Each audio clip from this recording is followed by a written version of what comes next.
सुप्रभात पिलाने आज आम सप्तम श्रेणी साहित्य बहिर नारी कवयित्री कुंतला कुमारी सावंत लिखित कहिनी कथाटी स्वर दे एक सुंदर आम आवृत्ति करवा। मुझे प्रथम आवृत्ति करी तुम आवृत्ति कर आवृत्ति करवा।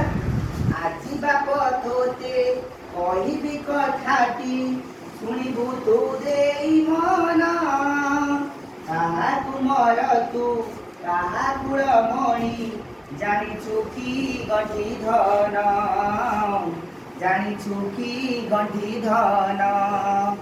एबे पिला तुम मैंने आवृत्ति कर आवृत्ति कर।